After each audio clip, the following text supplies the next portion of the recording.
Okay, here I am again. I am attempting to do something I have never done before. And today we are going to be making boudin crawfish balls.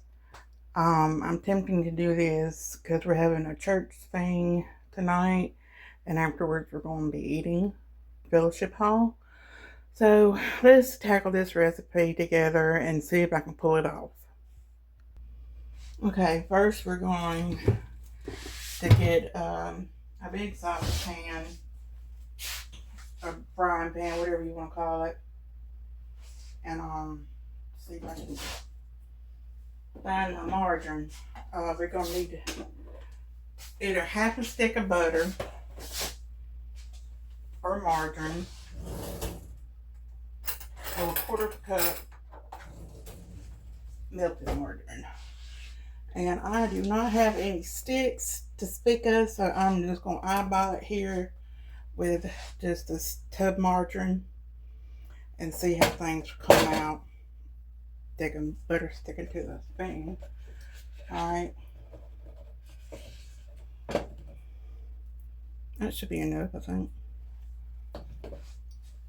Now we're gonna start to get that to melt and put it on like maybe a little bit higher than medium. Let me get me a spatula or something. Or a spoon. It don't matter what you use. Something to stir with. Alright, I'm just gonna run along there. In the meantime, while we're getting this mix, I'm gonna show you what I got. Okay, I got about 2 pounds, well, 2 packs of 12-ounce crawfish tails. These are Boudreaux's crawfish tails. First time I ever bought those before. I usually buy the Louisiana crawfish tails, and one in the blue pack with the Louisiana state emblem on it, not emblem, but you know, the state of Louisiana on there, where you can see through the bag into the crawfish. Okay, anyway, I got these, and I've got them draining, so we can use the liquid from them. If you have to, just even put a little pressure on them, and some of that liquid come on out. And then I cooked a cup of rice for our part of our boudin. So, and I also got, let me show you if I can get this thing open, a half of an onion, half of a bell pepper, and 2 ribs of celery, finely chopped in my little ninja chopper. We're gonna cook them up with this butter and crawfish juice here in just a minute. As soon as the butter gets to melting good. Let's see. Let me put this over here.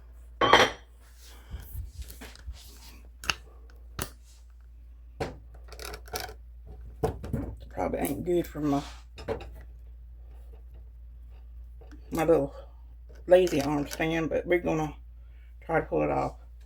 Alright, let's go ahead and get all this, try to melt this all together like so.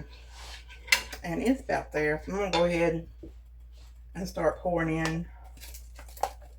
And I finally, it's like a puree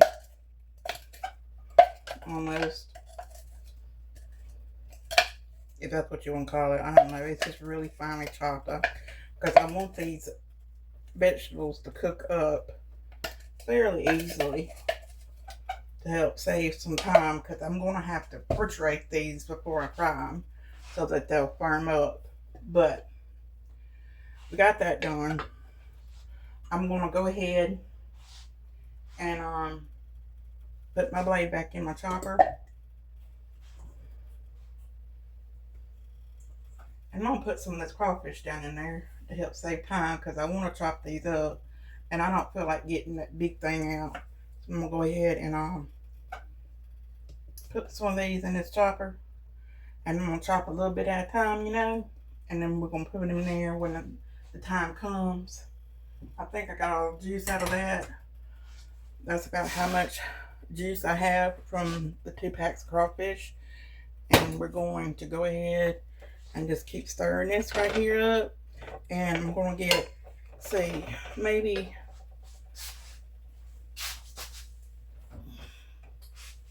close to a tablespoon of minced garlic. I know this is not a tablespoon, but I'm going to measure with my heart.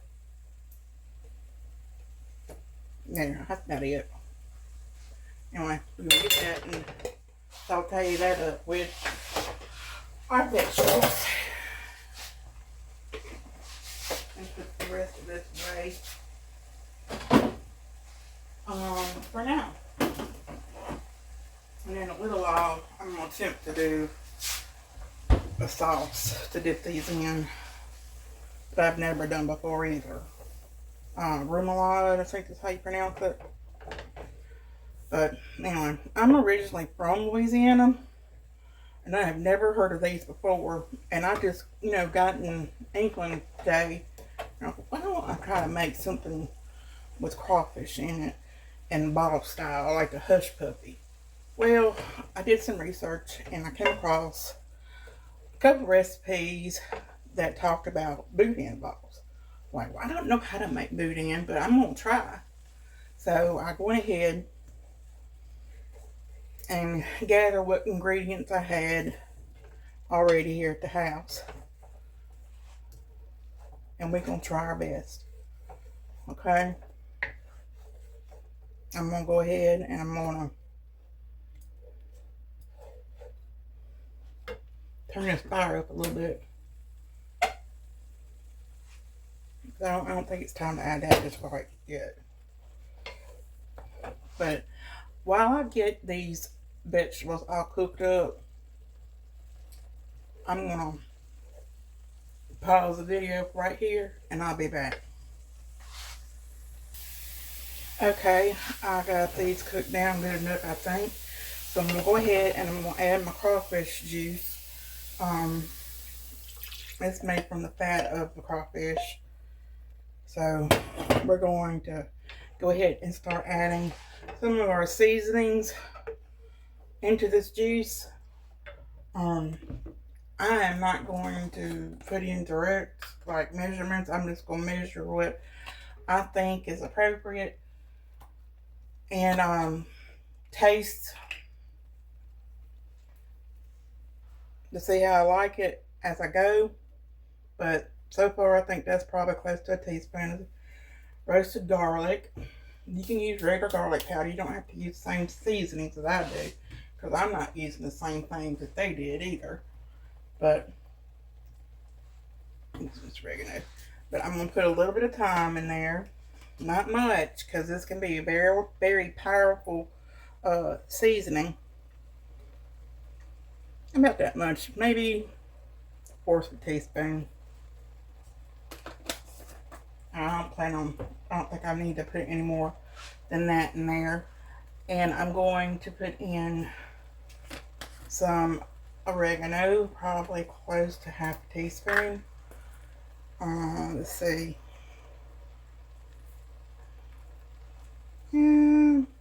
About that much.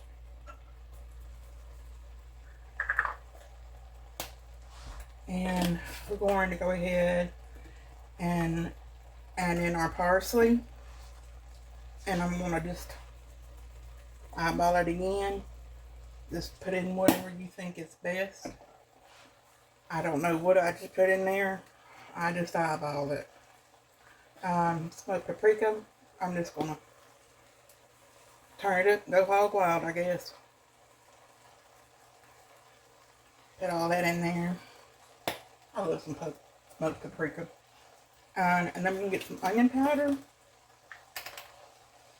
And I'm going probably to measure some out in my hand. About that much.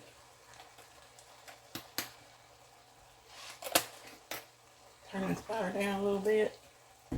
And I'm going to put in just a pinch of rosemary leaves. Not much because, you know, rosemary is pretty powerful, but about that much. Not much at all. Didn't even take the lid off of it. Just unscrew the top. So, I'm going to go ahead and I'm going to cook this for a while. And then taste it and see where we need. Oh, I want to put some pepper in there as well.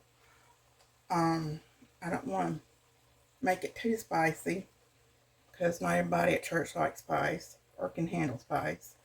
So I'm going to put about a fourth of a teaspoon of pepper in there, black pepper. And let's see, I'm going to put probably about a half a teaspoon of salt because I'm just going to put some Tony's in here. And Tony's already has salt in it. And you rather just add a little bit at a time than add too much at once because you can never take it out. You can always add though. So let's see. How much Tony's should I use? That's probably about a teaspoon. Let's leave it at that.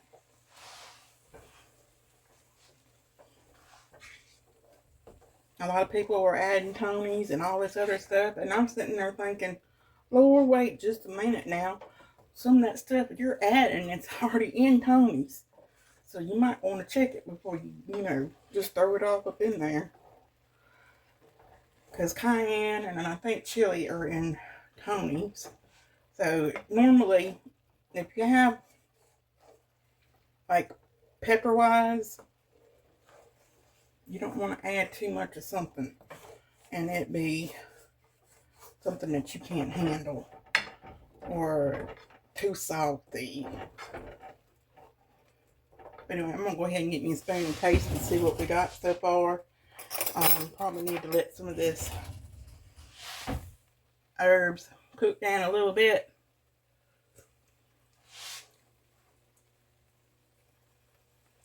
Well,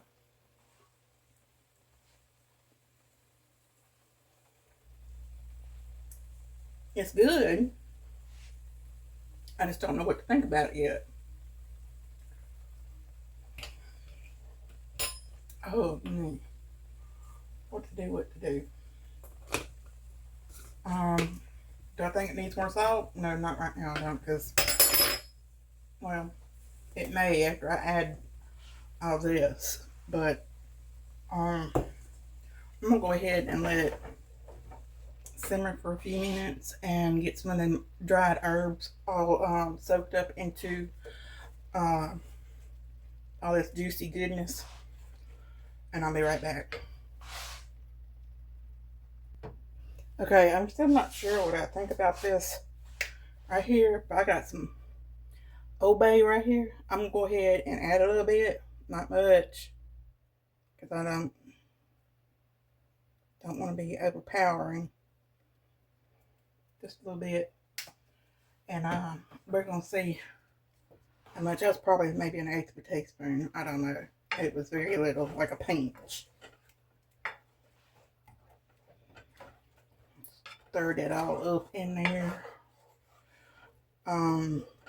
Might have to add a little bit of broth.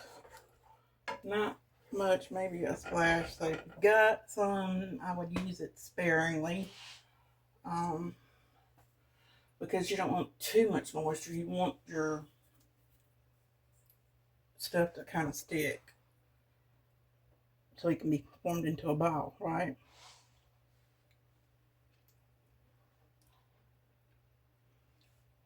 That's better. I use a little bit of that powdered Ole Bay seasoning. Okay. Now, I'm going to get my chopped up tails and rice, and I'm going to pour them out in here. Okay?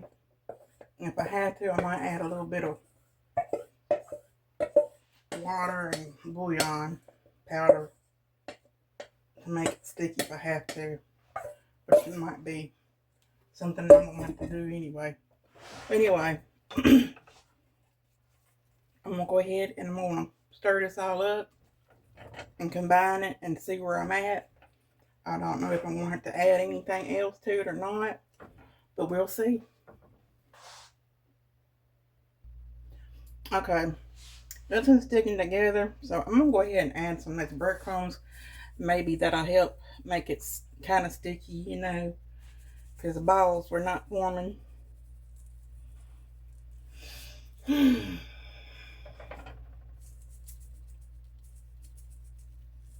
nothing else, I might make some croquette patties out of these if this don't work out.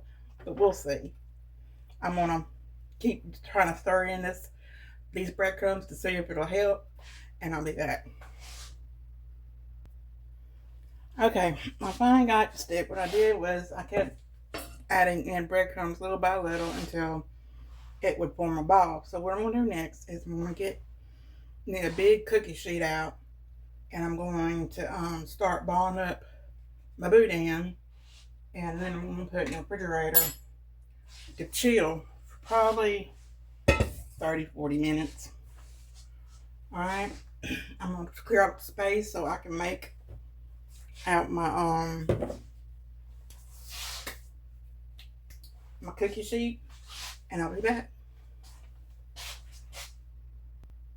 Okay, now that I got my hands all washed and clean, I got me a nice cookie sheet over here for all of my little balls I'm about to make. I'm gonna go ahead and I'm gonna measure out probably about that much. I thought I could use this little cookie dough scraper, but you know what? I'm gonna go ahead and get me a bit more as my little ball maker, but it doesn't want to release like I want it to. So I'm just gonna do this all by hand, and I'm going to form my ball like so, and put it like that. I'm gonna do a couple more to show you how I'm doing it, and then I'm gonna pause this and come back to the next step after I chill these things up. That is, Lord help me.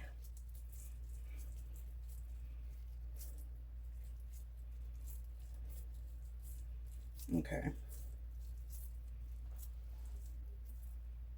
just like that. I'm gonna try my best to make them all close to the same size as possible. Get more of this, and then I'm gonna refrigerate these and let them chill, and then I'm gonna roll them around in some egg and breadcrumbs, and we're gonna fry these suckers up.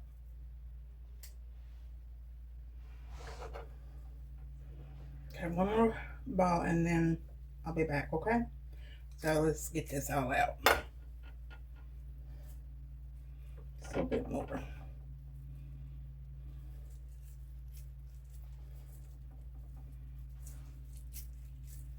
Okay.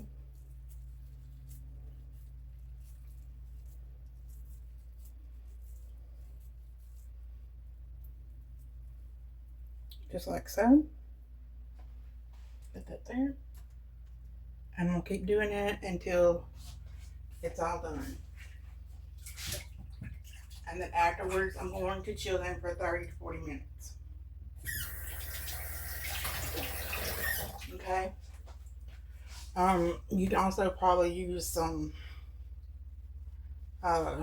culinary gloves, or even any kind of latex glove or non-latex, you know, to help with your, you know, sticky hands. Anyway, I'll be back. Okay, I got almost 24, not quite. But anyway, I'm supposed to put these in the refrigerator and let them chill. And then I'm going to bring them out probably in 30-40 more minutes. And I'm going to bread them and fry them. Okay, we're back with something else I've never made before. We're going to try to make some Cajun remoulade. I looked up online and I've seen different types of recipes, and I do not have the ingredient for every one, so I'm going to make do with what I've got. So, I'm going to start off with some mayonnaise.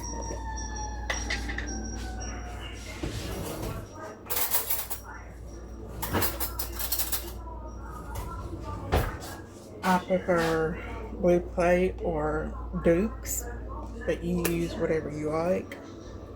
And I said half a cup, and I'm gonna be eyeballing this as usual. 3 scoops, that's about half a cup.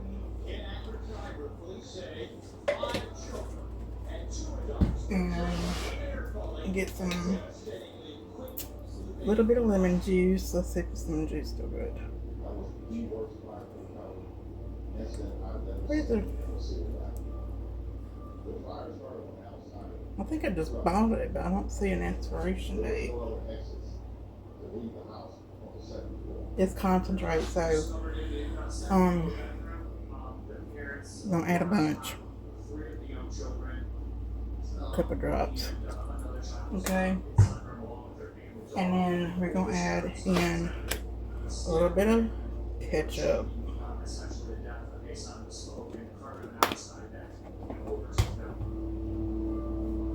Some Louisiana Hot Sauce.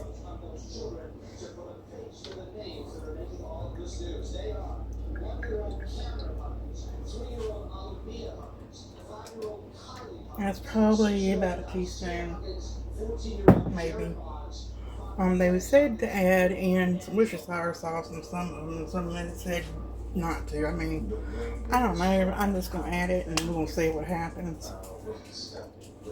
I'll add a couple drops of that.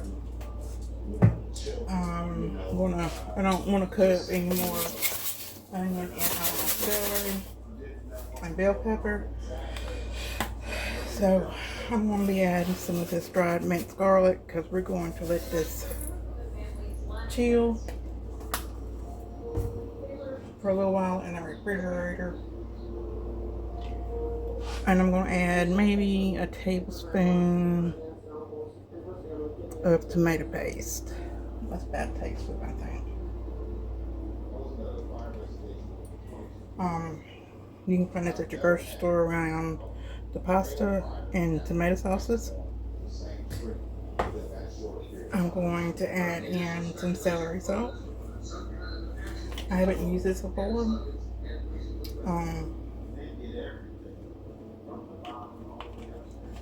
Tastes like celery and salt.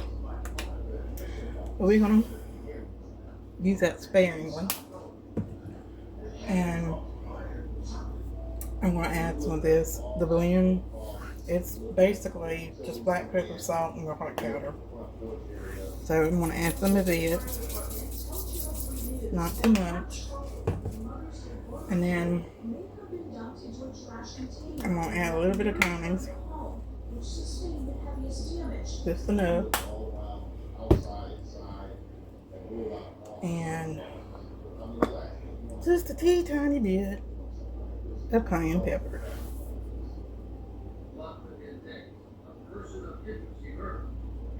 There we go. Alright. And I don't think I used this onion powder yet, but go ahead and add some of that in there. And we're supposed to use some vinegar, and one dude said to use pickle juice, so I got some kosher dill pickle juice here. That's enough. And there.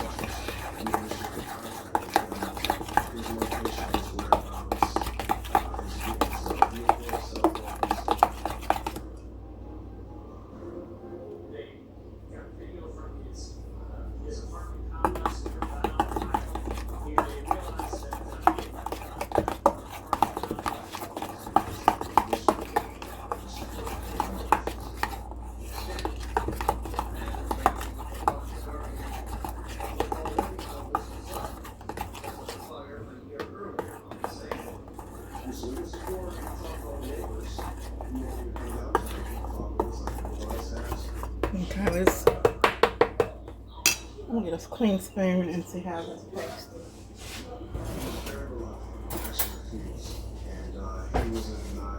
Okay, I'm just gonna drop a little bit on the spoon and taste it.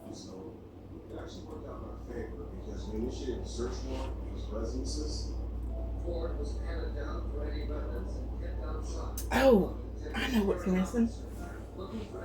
They said to add Dijon mustard or Cajun mustard, so I'm gonna add some Dijon because I don't have any Cajun.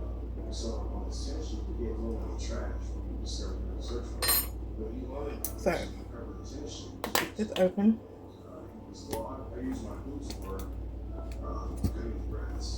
And add a little bit of that.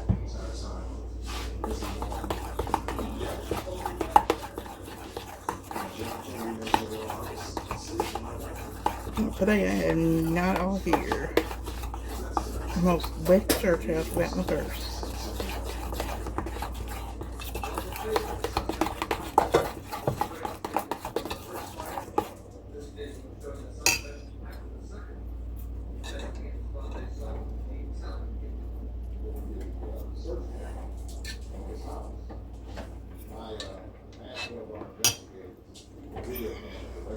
Taste this Remoulade sauce.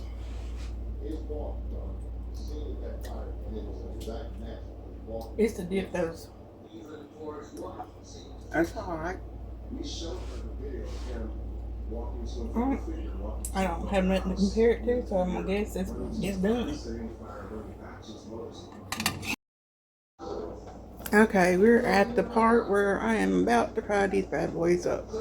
So we have our chilled crawfish boudin balls here. We have an egg wash. It's just 2 eggs beaten. And this is plain wheat flour. You can use regular white flour. I'm diabetic, so I'm trying to cut down on my starches and enriched foods. So this is wheat flour, and it's seasoned with some of this. Season your flour before you fry anything, because whenever you fry, you lose a lot of your seasonings in that process. And here are some plain breadcrumbs. You can use Italian breadcrumbs, use whatever kind of breadcrumbs you want, as far as I can see on some of those recipes.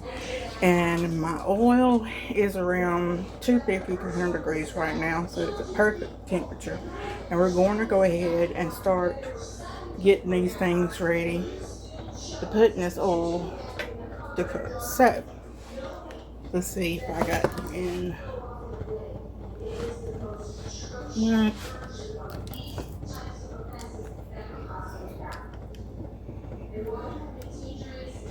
Okay. Let's bag it up. I still don't got it. Let's see. Yo, I'm sorry.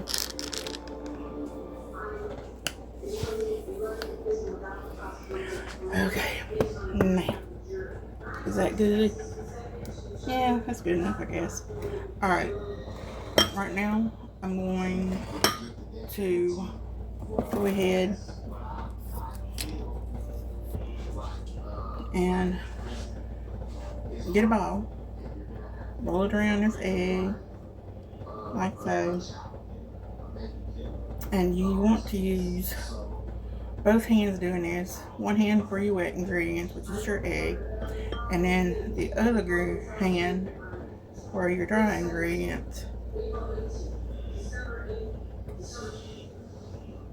to help keep your hand from being all gooky. But I normally wind up having gooky hands anyway, so let's just roll this around real good. Shake it off. Then I'm gonna roll it back in this egg wash. That way the flour and the egg make a glue. And then I am going to put it in these breadcrumbs, roll that around like so.